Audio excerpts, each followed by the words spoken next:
stattfinden. Der zweite Teil, Sie sehen es, wir gehen auf die kommunale Ebene.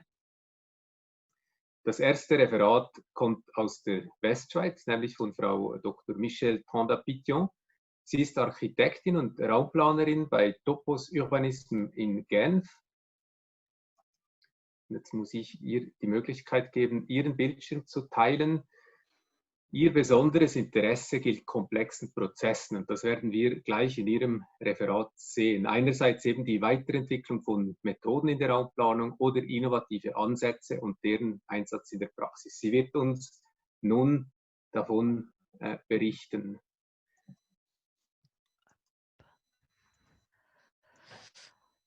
Voilà. Bonjour à tous. J'espère que ça marche aussi bien la vision que l'audition. Entendu. Voilà. Alors, quand j'ai discuté la première fois avec Espace Suisse de la possibilité de cette intervention, je l'avais proposé l'incertitude comme point central parce que c'est un sujet qui m'intéresse depuis de longues années. Et puis, finalement, les derniers mois ont mis en évidence, peut-être de manière encore plus palpable, l'intérêt et l'importance de cette notion, cette incertitude qu'on a déjà entendue pas mal dans les premiers intervenants. Alors, j'ai essayé de réfléchir en me disant qu'est-ce que nous avons déjà compris, nous, les urbanistes ou les aménagistes, selon le terme qu'on choisit. Je dirais qu'on avait déjà pas mal réfléchi sur l'évolution climatique, pas encore mis en œuvre plein de choses, hein, bien sûr, c'est le début, mais on avait déjà réfléchi, essayé de comprendre comment on pouvait anticiper les effets du réchauffement. Et j'ai envie de dire que maintenant, il me semble que c'est intéressant de rebondir sur ce qu'on a pu percevoir pendant cette crise du Covid-19, ce qu'on a pu mieux aussi ressentir et pas seulement comprendre intellectuellement, parce que je pense que le fait de ressentir un imprévu est extrêmement important pour prendre conscience. On est dans un monde fini, c'est très important, ça a été dit, et infiniment vulnérable, je crois que ça a été dit aussi. Et pourquoi est-ce que ce ne serait pas le moment de prendre la réelle mesure de ce que ça signifie concrètement un aménagement du territoire qui s'engage vraiment dans le sens de la COP21, c'est-à-dire zéro carbone d'ici 2050, ce qui ne veut pas dire qu'on ne s'occupe pas non plus de la biodiversité. C'est vrai que j'ai plutôt orienté zéro carbone dans mon exposé, mais je trouve important de bien comprendre, et je rejoins Sophie Soiton là-dedans, que c'est un ensemble, c'est un système, que ça c'est juste un des points parce qu'il est particulièrement mis en évidence et que c'est probablement l'un des domaines où on peut aussi agir dans le domaine de l'urbanisme. Alors je me suis dit finalement, qu'est-ce que c'est qu'un territoire neutre en carbone et qu'est-ce que l'urbanisme ou l'aménagement peut faire dans ce sens-là? Deuxième question que je me suis posée pour préparer cette intervention, c'est qu'est-ce que nous savons déjà qui conditionne nos pratiques? Il y a une chose qui m'est apparue assez claire en relisant Dominique Bourg ce printemps, parce que j'ai eu pas mal de temps pour lire, c'est plutôt que de passer de la vision du développement durable avec 3 sphères et un équilibre, voire un compromis, de considérer qu'on a des sphères les unes dans les autres. C'est une image, et comme architecte urbaniste, les images me parlent. L'économie, elle a comme limite la société, on l'a vu assez clairement, si un hôpital n'est pas fait pour soigner la société, même les faibles parmi la société, il y a un problème, hein, dans les pays où il y a eu problème. Et la société a elle-même comme limite la biosphère, avec toute sa finitude. Et cette vision-là globale m'a orientée et continue à m'orienter. Ce que j'ai aussi compris, alors les chiffres, suivant ce que je lis, changent beaucoup, mais disons, on va partir de ceci, et puis s'ils sont faux, vous me le direz. Nous avons encore la possibilité pendant 10 ans, alors peut-être qu'il en reste que 9 d'ailleurs, d'empêcher le pire, hein, cette limite des 2 degrés. On a vu avec les courbes de Sophie Soiton aussi qu'il y avait une réelle modification de tendance à opérer. Et ce que pour l'instant j'ai compris, parce que c'est vraiment un travail en progrès, en cours, on peut et on doit surtout agir sur tout ce qui consomme directement ou indirectement de l'énergie fossile, et on doit aussi viser la frugalité dans toute l'utilisation de nos ressources. Évidemment, la frugalité aussi dans la consommation du sol, de la nature et tout ce qui est biodiversité. Hop, pardon. Voilà. Et qu'est-ce que nous ne savons pas? Eh bien, finalement, beaucoup de choses.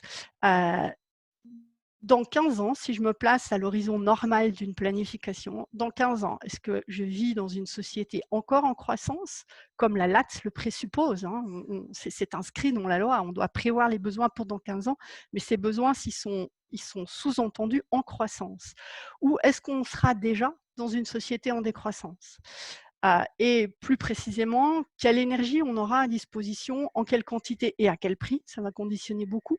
Quelle mobilité, en quelle quantité on pourra se l'offrir, pour quel déplacement, des déplacements de proximité, la ville du quart d'heure à pied, encore des déplacements lointains, pendulaires grâce à la numérisation. Oui, mais la numérisation à condition qu'on n'ait pas épuisé les métaux rares et à condition qu'on puisse se payer l'énergie pour recharger nos smartphones et tous les outils qu'on utilise maintenant. J'ai exprès et volontairement caricaturé un peu mon propos pour réfléchir à finalement qu'est-ce que je peux moi imaginer comme ville dans 15 ans avec toutes ces incertitudes-là. Enfin, moi et nous, c'est jamais personnel. C'est toujours un travail d'équipe. Quelle économie décarbonée? Avec quels besoins? Quelle agriculture pour produire quoi? Si possible pas les tourteaux de soja qui viennent du Brésil, avec quels besoins? Combien d'argent public? Ça, c'est important aussi. Pour l'instant, en Suisse, les choses se passent plutôt bien. Il y a d'autres pays où ça commence déjà à être nettement moins bien. Pour quels équipements? C'est-à-dire qu'est-ce qu'on pourra encore et ce sera quoi cette ville zéro carbone? Alors, j'ai pas du tout les réponses à toutes ces questions-là. J'ai juste pris 2 exemples, où on a collectivement, en groupe, tenté de prendre en compte cette incertitude, en se disant finalement concevoir un espace qui peut croître ou décroître. Qu'est-ce que ça change?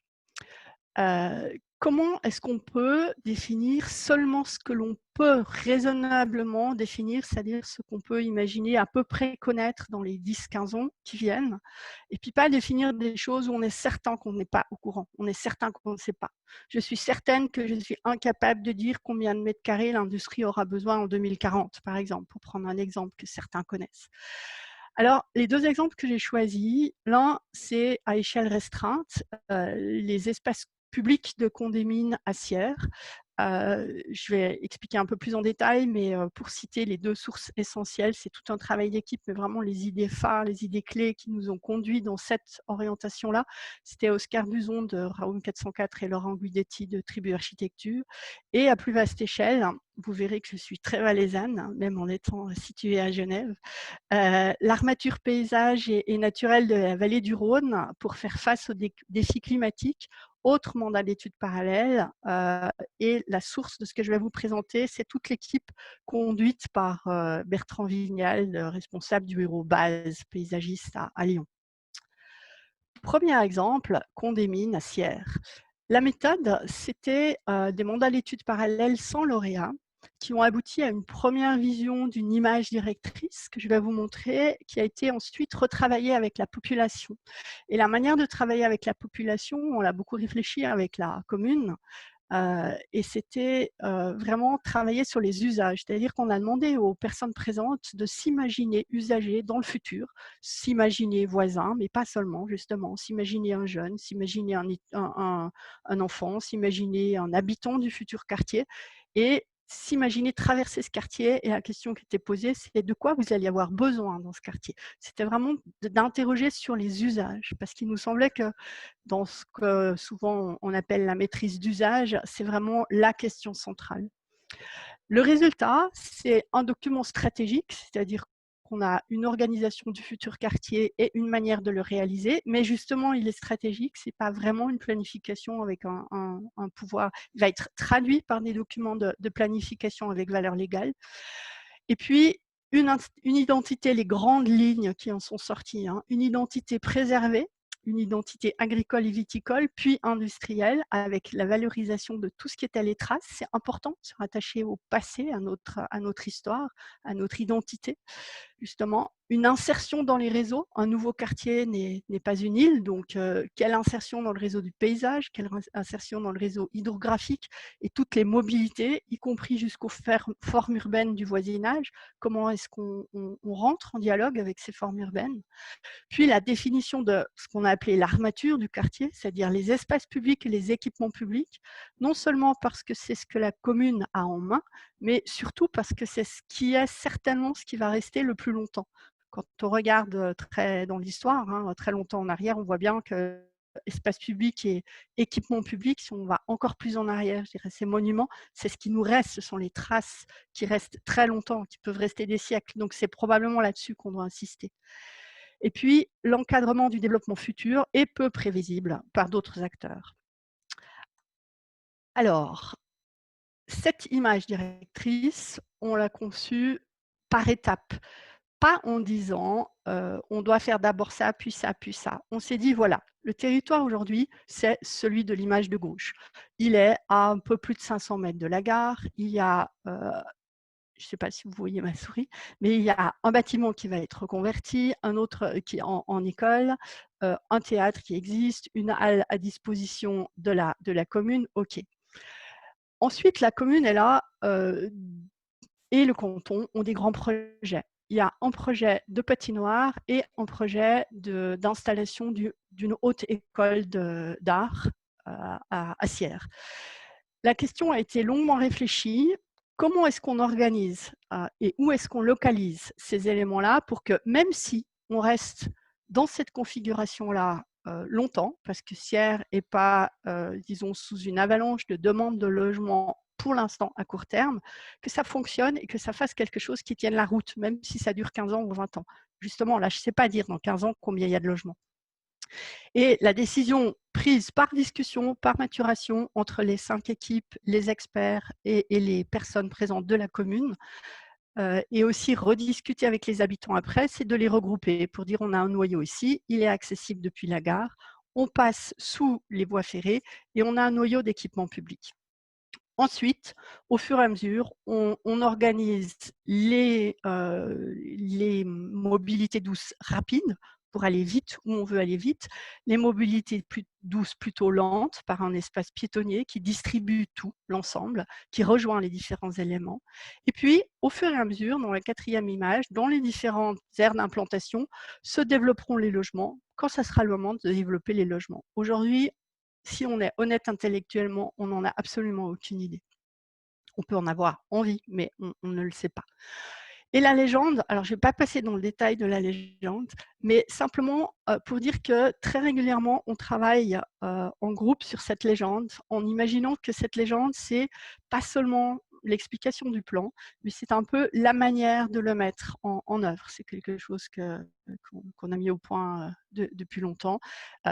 On traduit ça par des verbes en disant, mais voilà, on va d'abord insérer le quartier dans son environnement. Et puis, ça passe par l'insertion dans le réseau de voies principales, par exemple. Puis, on va réaliser en première étape l'armature du quartier. Puis, on va réaliser le quartier par étapes, un peu ce que j'ai expliqué. Et chacun des éléments est alors développé et dessiné sur la carte. Mais il y a une cohérence entre la légende et la mise en œuvre. Deuxième exemple, c'est la vallée du Rhône, donc sur les 160 km du Rhône qui vont du Valais jusqu'au lac Léman, avec cette fois une méthode de mandat d'études parallèle avec lauréat et à l'issue une transformation en cours, hein, c'est juste en cours de démarrage, c'est-à-dire que les MEP sont terminés, mais le plan guide, dans le sens qui a été initié en France avec l'île de Nantes, c'est-à-dire un document qui précise un certain nombre d'éléments stratégiques, en particulier là sur les espaces publics, mais qui n'a pas une valeur légale en soi, qui est un document qui s'adapte au cours du temps, qui permet justement de suivre une stratégie, hein, en référence aux explications précédentes, et qui doit, lui, par contre, se traduire dans un certain nombre d'éléments de documents juridiquement définis, comme les plans directeurs intercommunaux et les plans d'affectation. Donc, c'est un plan guide qui travaille l'ensemble du fond de la vallée, de coteau à coteau, avec un processus qui était d'anticiper les évolutions et de fédérer et d'activer les acteurs dans l'idée d'acclimater la vallée. Alors, il y a beaucoup de choses dans ce mot-là. Il y a acclimater, je vois que je suis en retard, donc pourtant, d'acclimater la vallée, c'est-à-dire de la préparer au climat de demain. Le résultat, c'est un plan guide. Il fixe les orientations pour les aménagements futurs sur une temporalité très longue et il guide le tempo de l'évolution, mais il le guide tranquillement, je dirais, au fur et la mesure des capacités des acteurs. On est parti, bien entendu, de l'incertitude climatique. On est arrivé à un projet, donc l'équipe est arrivée à un projet, l'équipe de base, et à un projet avec une dynamique, c'est-à-dire le cortège du Rhône, tout ce qui suit le Rhône, puis la connexion de ce cortège à tous les bourgs qui sont de part et d'autre, assez habituellement sur les cônes de déjection, et l'aménagement des berges. Avec 3 grandes phases, une phase 2020-2025 qui consiste à permettre aux habitants, aux promeneurs de s'acculturer, c'est-à-dire d'assimiler cette nouvelle culture dans de nouveaux territoires, d'un territoire ombragé. Un aménagement des bords avec l'aménagement des rives par cheminement dans le respect, c'est justement ce qui est en train d'être discuté dans le respect de la nature. Qu'est-ce qu'on peut faire? À quel endroit? Jusqu'où on peut pénétrer? Jusqu'où c'est pas souhaitable? Et puis, acclimater, c'est-à-dire vraiment anticiper le réchauffement en organisant la plantation sur des décennies de manière à pouvoir systématiquement relier tous les bourgs à ces parcours-là par des cheminements ombragés. C'est donc un méga climatiseur de 160 km², 260 km de long, pardon, un peu plus de kilomètres carrés parce que la vallée, et sur laquelle la légende a été travaillée dans le même esprit. Et puis, il n'y a pas que cette question-là de la préparation du climat, parce que comme je le disais au démarrage, c'est des choses qu'on a on a assez bien compris, on voit assez clairement comment faire. On a aussi essayé de réfléchir, il y a vraiment eu aussi une réflexion sur l'activation de l'économie de demain. C'est-à-dire comment on peut, en partant des ressources qui émergent du territoire, construire une économie nouvelle, pas à pas, progressivement, avec les espaces d'expérimentation qui ont été développés. Et par exemple, qu'est-ce qu'on peut faire à partir des limons ou qui vont être dégagés de la renaturation du Rhône, ou qu'est-ce qu'on peut faire à partir du bois qui va être coupé. Et pour conclure, j'aimerais simplement dire en 3 points essentiels sur l'image de fond de Split, qui est un exemple que je ne souhaite pas, mais néanmoins l'exemple idéal d'un écroulement de civilisation, celui de la Rome antique. À l'intérieur du palais, on a mis toute une ville du Moyen-Âge qui n'avait plus besoin de ce palais. Je crois que c'est important pour nous, les professionnels, de rechercher la structure des sites, c'est-à-dire qu'est-ce qui va perdurer à très long terme. Par exemple, les espaces publics et les équipements publics. Puis, mûrir le projet par scénario en intégrant une diversité d'acteurs. Je crois que là, ça a été suffisamment développé. Et troisièmement, viser, parce que je pense que c'est vraiment un élément très important qui sera valable quelle que soit l'issue, viser la ville marchable de proximité, donc celle dans laquelle on peut marcher et accéder à tous les équipements nécessaires en un quart d'heure ou 20 minutes, en laissant ouvertes des possibilités multiples pour les évolutions imprévues, afin de préserver vraiment notre unique planète. Et je voulais juste terminer avec ce dessin que j'aime beaucoup en disant que vous avez des indicateurs chiffrés précis pour affirmer qu'on coule. Je crois qu'aujourd'hui, on devrait simplement remettre les chiffres à leur juste place, travailler avec des fourchettes et pas avec des chiffres précis. Et dernière citation, inventer, c'est penser à côté. Je pense que c'est quelque chose de très important. Merci et désolée pour mon côté un peu bavard, c'était difficile de dire moins. Merci beaucoup, Michel. Sehr interessant, auch diese Beispiele aus dem Wallis, das gefällt mir natürlich. Ich habe eine Frage aus dem Publikum, die dazu sehr gut passt. Herr Daniel Studer weist darauf hin, eben, dass diese partizipativen Prozesse und auch qualifizierten Verfahren sehr wertvoll sind. Er fragt sich dann aber, was braucht es, damit Gemeindebehörden vermehrt den Nutzen von diesen Prozessen und Strategien erkennen und eben den Aufwand auch bewältigen können? Oder müsste man sogar die Zivilgesellschaft befähigen? Du hast 2 Beispiele gezeigt. Eines war eine Stadt, die natürlich auch die Ressourcen hat, so ein Projekt zu tragen. Das andere war der Kanton, ebenfalls mit Ressourcen ausgestattet. Was kannst du den kleinen Gemeinden empfehlen für solche innovativen Prozesse?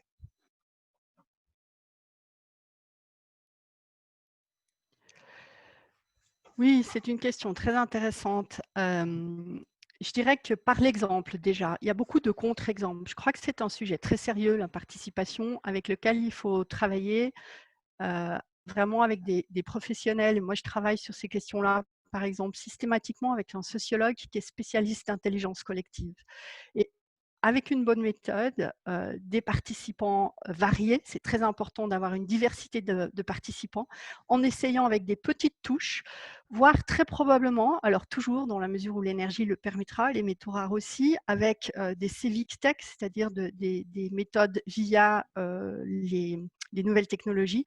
Je pense qu'on peut donner envie en mettant en avant quelques exemples simples. On n'a pas passé des décennies à faire quelque chose, mais où sur un projet précis, comme à Sierre, par exemple, c'était juste 1 ou 2 séances. Il y a eu 2 séances, une avec les personnes directement concernées et une avec toute la population.